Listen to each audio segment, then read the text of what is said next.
Oh, shit! Hello, everybody, and welcome back to Chess of Blades. I started recording way too soon, and stuff was still on my computer. Anyway, oh crap! I'll edit this out. There we go. Hopefully my mouse cursor showed up. I forgot when I reinstalled Bandicam that my mouse cursor was no longer a thing. And I think I turned it on. Anyway, let's go. Did I just push start and not load? I just pushed start and not load. Start. Oh shit. Go back. My head's not in the game. My head is so not in the game. Here we go. This is where we left off. On a major cliffhanger, so it's super weird to start. I'm gonna turn my light off because it's like super. Got it. There we go. Because it's super epic now. There we go. With my heart nearly exploding in my chest, my eyes shoot up to the doorway. There, a heavily armored figure stands with a crossbow pointed directly at us. But why? Why a crossbow of all things? Is that... No, it can't be. A guard? To you too, sir. The guard grunts in disgust. He only had one arrow, and throws the crossbow to one side. Apparently he only did have one arrow. Pulling out a blade from a scabbard as his side instead. His focus, however, doesn't seem to be on us anymore. Instead, he turns to the side, suddenly raising his sword defensively. Ow! Wow! I don't have epilepsy or anything, thanks! I didn't just go into a full-blown seizure, Jesus Christ. A loud clang resounds throughout the air, and the guard staggers back into the room. The figure who follows after him, with long strides, is none other than... Franz! Oh! Let me just get a load of this sick action pose, though. Does the guard have two swords? I see one sword here. I see Rivian with his dagger knife, butter knife thing, and I also see a sword over here. I guess the guard has two swords. I kind of want to turn the music up a little bit. Is that okay? Is it okay if I just turn the music up a little bit? I'm gonna just boop. There we go. Before I can even stop myself, I call out Franz's name anxiously. He approaches the guard with an aggressive stance. He looks very happy. A piercingly focused look in his eyes.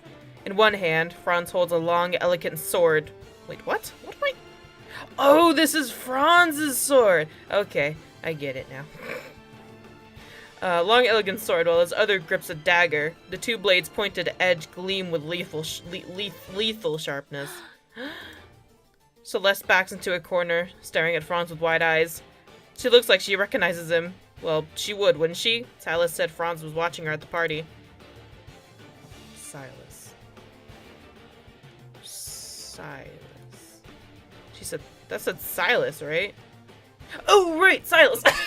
I'm like, I forgot who the fuck Silas was. This is no time to think about that. Oh, sorry, I think I just died a little bit inside. The guard, who's just as tall as Franz, maybe even a little broader, brings his sword down to savage cut. But Franz darts. I am so terrible at reading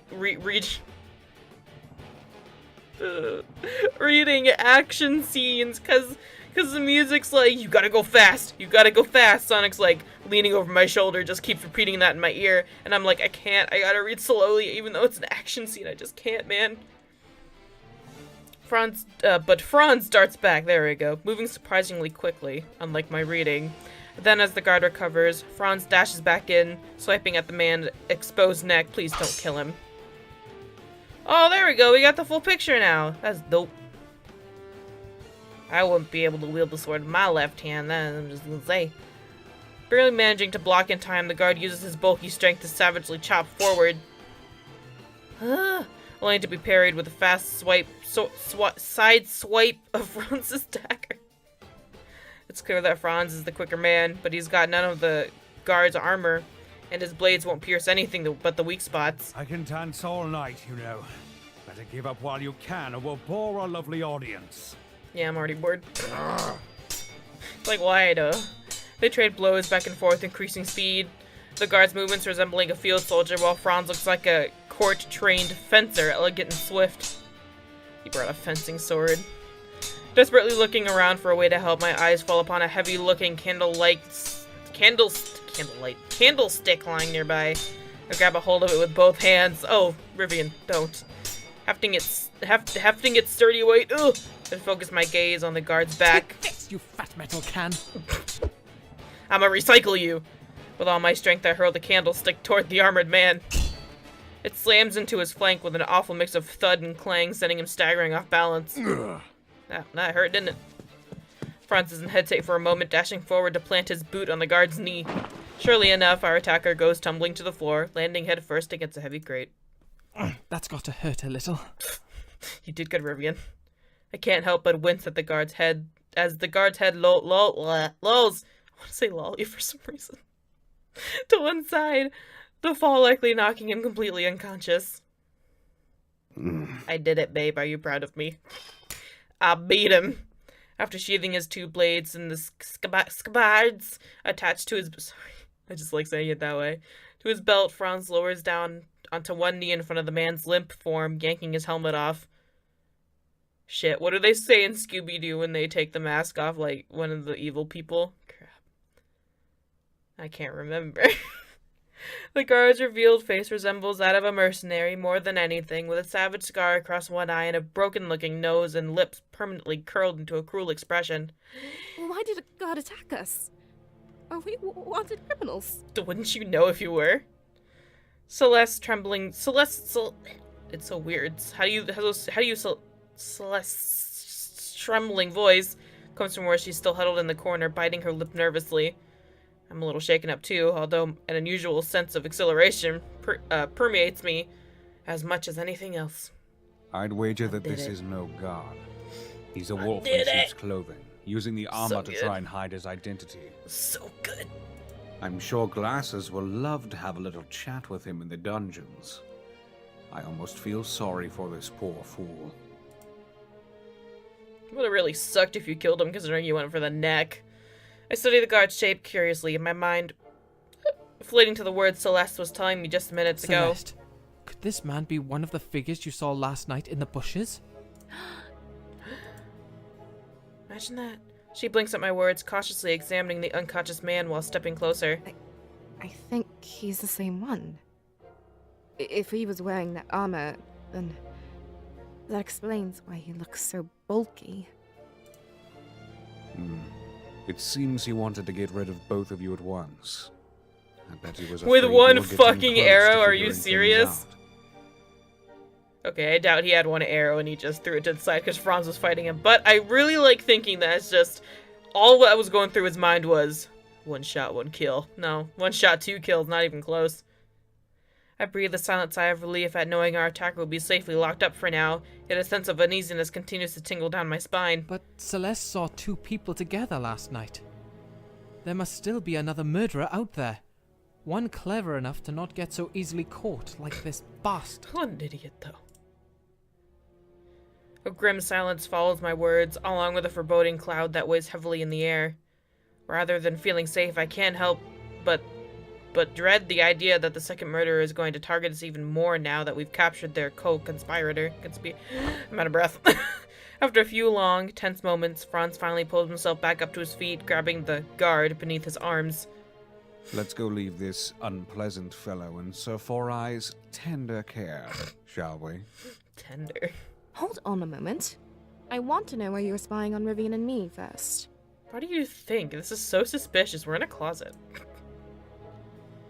Celeste, who appears to have regathered her composure somewhat, trains an accusing glare on Franz. Oh boy. Oh boy. Oh, let's see. Let's see what it is. What? Wait, what were they? Oh, he's my bodyguard. I think that was the one, right? Yeah, it is. He's my bodyguard. Clearing my throat, I offer Celeste a reassuring grin. Actually, Franz here is my unofficial bodyguard. With all the unpleasant murder business going on, I thought it'd be best to have someone at my side. You're welcome. Franz looks a little surprised by my response, shooting me a curious look. Just go with it. It doesn't take long, though, for his eyes to light up warmly. That's not warmly, that's suggestive. He nods in agreement, bowing a little to emphasize my statement. It's as he says, my lady. I have to keep a close watch on him at all times so that he doesn't accidentally get his pretty head lopped off. That may be true, but still, you look awfully familiar.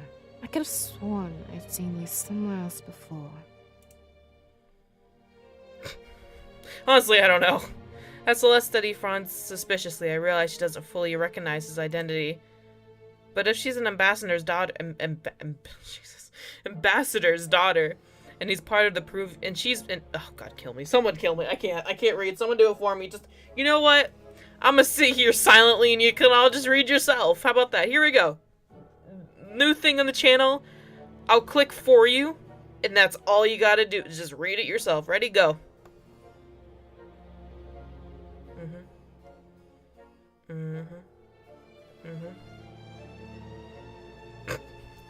Did you read it? Alright, next line. No. Man, if only I could get away with that. If only, like, I'll pay for the game. You guys just gotta continue it yourself. But if she's an ambassador's daughter, and he's part of the Peruvian royal family, they probably encountered each other before at some diplomatic events. I think you may be mistaken. There was so much miss. spit in my mouth. I'm merely a common chivalrous rogue, dedicated to rescuing such damsels in distress as you two. Excuse me. Franz ignores my burning glare and just grins wolfishly instead. Although she still looks doubtful, Celeste tuffs a little and shrugs her shoulders, adjusting her hair with one hand. Well, I'll let you two deal with him. Papa's probably word sick about me, so I'd better get back to our family suite. She pauses, glancing over towards me with her lips pursed slightly in concern. Be careful, Rivian. I'm going to lay low until after the party's over, and you should probably do the same. And make sure not to trust just anyone. This voice actor is so close to the microphone, I can hear, like, small snorts when she breathes. It's so weird. Like, I hear a little snort go through her nostrils. It's just, you need to back up away from the microphone like 10 feet. Celeste shoots a look over towards Franz, a delicate frown on her pale features, before she shakes her head and hurries towards the door. She disappears around the corner, and within a few seconds, her lightly pattering footsteps fade into silence. Am I okay? I feel okay. Franz and I are left alone in a storage room. We'll say for the unconscious man storing in Franz's grip. I need to mention something to you guys. So I think I talked about this in an earlier episode, but there are two versions of this game. One where there's this one, the Steam version, the PG-13 version, where there are no sex scenes, but it alludes to it. Like, it starts and then it just skips to the next day. And then there's the 18+ version, which is a full-on sex scene and penises flying about. So I want you all to be prepared. I don't know if it's gonna happen now. I really hope not, considering there was another person in the room. But I did play through the entire game to see where the sex scenes were. And there was one in this exact storage room, so be prepared for nothing, considering this is the PG-13 version. Darn it, I wish I had the 18+ version, but I have no way to censor that shit. Well, let's get back to the hall, shall I we? really want the 18+ version. Best get now. our sleeping beauty here safely locked away before he wakes up, after all. You ever wonder what Rivian's dick looks like? You're right. Grab his other arm. We'll make quicker progress with the two of us hauling him along. I've Unless seen it. you'd rather just walk ahead of me and provide a nice view, of course. I've seen it, boys. Wait, what did he say? I wasn't listening. I was talking about dicks. I take a hold of the so-called guard's arm, and together with Franz, we drag his body to the hallway. I now realize that that warning was so unneeded, considering that nothing is gonna happen, and now I'm just sorely disappointed. All you just like, why's she warning us? We don't get to see shit. He's heavy enough that I doubt I could lift him myself, but Franz seems completely unstrained. Ooh, forgot how dark it is. We bring him into the main hall while Franz finds the nearest actual guard patrolling outside the window, calling him inside and explaining to him what happens. The guard, who seems a little shaken and embarrassed, confirms that the man is an imposter. He agrees to take the man to the holding cell and call Glasses to question him. We'll always forget how to pronounce this man's name. apologizing profusely for not recognizing something funny about his false compatriots. Oh, Jesus Christ, compatriots sooner. Hit me with a word that I suddenly just don't say a lot. With the murderous cargo safely delivered, Franz... So many footsteps. Can you guys, like, tiptoe? People are sleeping. Franz and I leave the guards' company and head upstairs. A slightly uncomfortable silence hanging between us as we return to the upper halls. A burning question weighs on my mind while we walk, so I decide to bring it up rather bluntly. I heard that you were showing a lot of interest in Celeste during the celebration. You know her? She one of your bitches? Trying to sound as casual as possible, I glance in Franz's direction. I just want a mint. He shoots a quick look towards me, his eyes widening briefly in surprise before his brow furrows slightly. I know who her father is. Give me a mint. And I'm not fond of him. I want a mint. I suspected she'd be involved in whatever unpleasant business was going to happen, but I thought she'd be a participant rather than a target. I still don't trust her, but I doubt she'll pose much of a problem. Besides, I think she likes you too much to want you killed. That sounded so just damn. Are you okay? Is it my imagination, or does Franz sound a little annoyed? Did both of us get the impression that the other had taken a liking to Celeste? Well, no matter. I feel a little relieved knowing the truth, even though I shouldn't care about it one way or another. Those sniffles. With Franz still walking at my side, I head in the direction of my room, expecting him to break off at some point to say he's going to his own chambers. And then I remember our rooms right next to each other. I'm starting to wonder if he didn't plan that all along somehow. We reach our respective doors before long, and I move towards mine, clearing my throat pointedly. Well, I should thank you again for I can't see anything. for what you did tonight. Pop filter's in the way. I do wish you'd be a little less sneaky about following me, though. I can't move my microphone, and my pop filter's blocking the words. You are so close and so bright compared to the room behind you. Franz stops next to me, gazing down into my eyes with an intense glimmer in his own emerald orbs. Wait, You'd what rather the me fuck? follow you openly, then? Should I attach myself to you and keep you trapped forever in my arms? Let me think about it. Sure. No, I really wasn't implying... Yeah. See, if I was a voice actor, I'd be making those sounds. The larger male suddenly steps in closer, pulling me into his arms. Oh! Oh! And pressing up against me for an... Where did the word for come from? Up against me until our chests are flushed together. I need tissue! Sniff! Puh! There we go. His heavy weight pins me back against the wall and makes it so that I can't do little but squirm mint in my mouth. Oh my god, I know how to say it. My tongue doesn't want to curve that way. I want to replace one of those L's with a T in it. Square That'll work. I kind of wheezed it out, but that's fine. In his grip, feeling much more like a mouse caught in a cat's paws. Whoa. This is Whoa! the third time. I swear, I'm going to report you to the guards for harassment. I can't get over how much difficulty I had saying that word. And later tonight, I'll just blurt it out, and like nobody's in the room. I'll just say it and be like, God damn it, why couldn't I do that like 15 minutes ago? I growl in annoyance, but is this gonna be their first kiss? Oh my god. But the fear and anger that filled me during our first meeting is difficult to muster this time around. One of Franz's arms curls around in my... I just need to... Okay. Oh, if I sit up, I can see the words. Oh, that's good. One of Flam's arms curl out in my waist, while fingers press behind my head and run through my hair, grabbing a rough handful. I'm gonna need that back. But it's so hard to keep my hands off you, kitten. Your innocence and fire are like a drug I just can't get enough What of. fire? I'm just a sassy little bitch.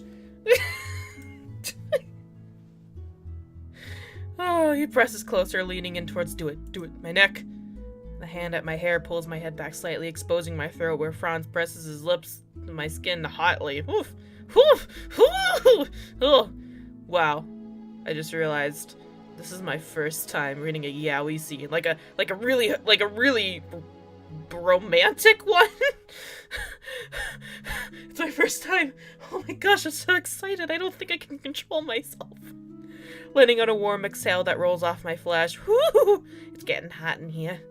The sensation causes a sweet shiver to course down my spine, and my breath catches. Oh god.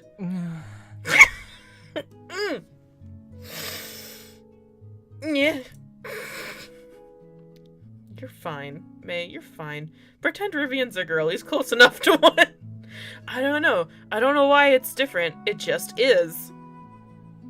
I mean, I guess I'm always weird when it comes to romantic scenes, so let's be real. It's always a little weird for me. I'm not good with this stuff. And yet, I chose to do visual novels and dating sims on YouTube. He traces a warm, wet line of kisses. Can we, like, do this not in the hallway? Along the curve of my neck, all the way up towards my ear. Now would be a prime time for a spider to show up. Catching the lobe in his teeth, he nips it softly before dragging his tongue along the Stop talking and just read. Tender skin nuzzling against me, just fucking It wasn't read. my intention to treat you like this. Just fucking read. Not at first. Just fucking But after we read. met on the balcony, something about your spite, your stubbornness, sent me sneeze. tumbling into infatuation. But why? But why? You just keep refusing to be caught, and I adore it. Oh, Each time you slip away will make it so much sweeter when I finally capture you and make you mine. Okay. Okay. I just want to tell you all one thing. If Rivian fucking moans one more time, if he moans again, I'm gonna have to die right in this chair. I will die at my computer, and this recording will go on forever. I will just die, and that is it. And you won't know why. Did I die because of disgust? Did I die because it was just too damn hot? Probably. His low purr rumbles promisingly in my ear, and my heart starts to pound harder with each word. Woo! He sounds so earnest, so longing, so horny. But surely those words are empty. Isn't he just telling me what he thinks I want to hear? The moon. And why exactly do you believe you'll be able to make me yours? But I'm not the sort to play around, Franz. never have we gone over, is Rivian gay? We've never really talked about this. My voice comes out soft and slightly uncertain.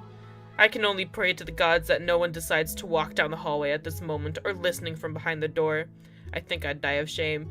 No, we haven't thought about something here. Are we in a time period and a place where being gay is normal? Okay, well, I mean, when I mean normal, I mean like, is it as normal as a straight couple? Does everyone do it? Be like, I got this girl, but I also got this guy. Because I heard this thing back in the way back times of like Rome or like back over there. It was cool. Guys were gay all the time. Are we one in those time periods where it's not even a question, it's just a thing? Nobody needs to question it because it's normal. We all do it. We all do it. I didn't read that, but that's okay. Franz passes his lips again. Also, don't fact check me. I just heard it from a streamer who was talking about like Roman times or Greek times, I don't know which. But something that said was told like gay was normal. Franz presses his lips almost ravenously to one of my flesh cheeks, bringing our mouths steadily closer together. I suddenly can't talk. Oh, I don't intend to play around, kitten. I plan on keeping you all to myself. And you're a jealous little thing, aren't you? I'll nurture that until you're as possessive of me as I am of you.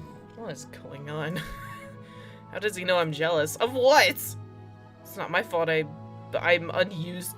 I'm unused to being toyed with. What the fuck? He's playing so unfairly. Sounds like a healthy relationship. Doesn't it? Are you going to put a collar on me too? Only if you want that.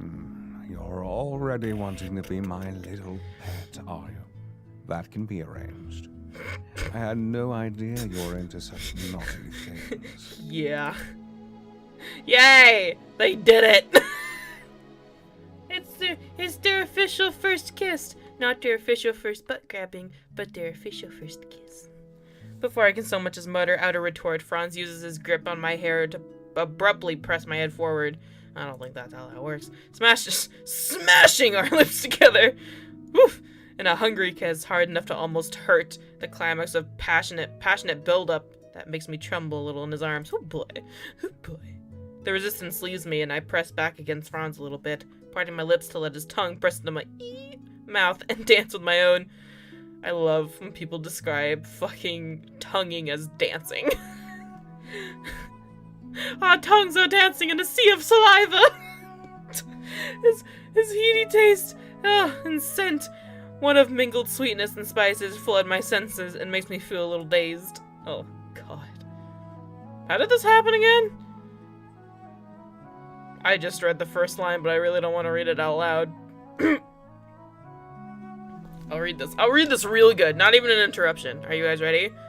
I'm gonna read this so sexy like that you just won't believe it. Are you ready? Okay. Ignore that.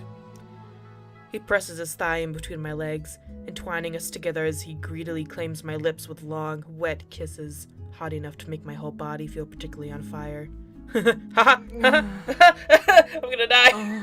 Oh, God damn it. Rip me, please. Oh, you're kissing. You can't make those sounds. In the hallway for, oh, God. A delicious euphoria. Really? Courses down my spine into my hips. An embarrassingly heated sound leaves my mouth. It did. It was embarrassing when Franz breaks off the kiss to bury his face against my neck, biting it. We really gonna do this in the hallway? The door's like right there. I know full well that it'll leave a bruise, but I can hardly say that that's a forefront on my mind. Oof. Hi, welcome back to reality. We're already past 20 minutes. I don't know what's going on anymore. He lashes my jaw, cheeks, and lips with several more kisses, leaving a wet mark on my skin. Ew, I need tissue for that. Before finally pulling back a little bit, voice still lowered in a silky growl. Whew! I'm taking you tomorrow night to the masquerade ball. You're going to feel like a princess by the time the night's over. A Disney And I princess? plan to dance with you more than just in the ballroom. Oh my god. Whoa, what's that mean? Franz offers... why a princess, though? What if Rivian doesn't want to feel like a princess? What if he wants to feel like a prince? Treat him like a prince. What if he wants to be a prince? Nah, fuck it. Everybody wants to be a Disney princess. The fuck am I talking about? Franz offers me a warm, predatory smirk. Oof. His eyes gazing into mine as if I'm the only thing of any consequence in his world at the moment. You're awful. A princess doesn't go rolling around in the sheets with her bodyguard. You'll have to try harder. In fanfictions, they do. He chuckles softly, his fingers releasing their grip on my hair. Am I sweating? Tracing down the back of my neck slowly and longingly. That was a heavy moment. Who's got a boner? I do. Raise your hand if you've got a boner. At last, he gradually loosens his embrace and steps back, still watching me with the intense, unwavering look on his face. Just you wait. I'll have you begging for me at the end of a few dances, kitten. Until then. I'm still begging. How can you do this to me? Why would you do that? You just ate Rivian. And he's just like, alright, see you later. Go to my room now. Franz reaches out towards the door to his room, casting a lingering glance back towards me. I'll see you in the morning. Why? Make sure you dream of me, although my balcony door's unlocked. Should you wake up in the middle of the night, wanting the real thing. Why not now, though? Don't flatter yourself. You're gonna sex, and you just gotta deal with it, Rivian. I shake my head at him, huffing before unlocking my own door and quickly pushing inside before he changes his mind and attacks me again. I don't think attack is the right word! Slamming the door shut behind me, I let out a long, heavy exhale, resisting the urge to give into my still shaky legs and slump down to the floor. I can't believe that just happened. Neither can I. Just kidding. And more precisely, that I let it happen so easily. You're happy about it, shut up. There have been only a few people I felt anything for in the past, but I didn't think it was possible to get swept up by someone so quickly. And the more I learn about Franz, the more mysterious he becomes. I still don't know how he's familiar with my father, and why he visited me on the first night and was so intent on protecting me. Sorry. But I can't deny the warmth I feel from being in his arms, and the rush of excitement that his attentions, however salacious, may be, give me. Wait, I read that completely wrong. What? That was a weird sentence. It just smacked me across the face. To think I've gone from self-respecting young man to gushing like a dazzled maiden in the span of the amount of times we compare Rivian to a girl is hilarious. I want to put this boy in a dress and see how cute he is. Well, all I can say is that I'm quite glad that my parents didn't accompany me to this affair. Whew, man, that would be weird. After I catch my breath and recover my sense of composure, I undress and slip into bed, this time properly diving under the covers. There can't be that many hours left until morning, but I might as well catch the last bit of sleep before tomorrow. I'll probably need it, since there's still work to be done. I'm not out of the woods yet. The second murder is still on the loose. Ugh. As my eyes close, I feel lingering warmth of Franz's lips on my skin. And the ever-growing bruise of a hickey, shivering slightly and shaking my head to rid of the improper thoughts. Oh, improper thoughts. It takes a little while of restless tossing and turning, but eventually the haze of slumber settles back over me and I drift off into unconsciousness. Off we go. Chocolate. Chocolate-covered Franz. Okay. I guess that's a good place to end it. I mean, why not? That was a hot and heavy moment we all just had. You need to cool off a little bit. Fan yourselves. Are you fanning yourselves? I sure as hell am. My window's open. It's just, oh boy. Oh goodness. I'll see you all in the next episode. Bye-bye.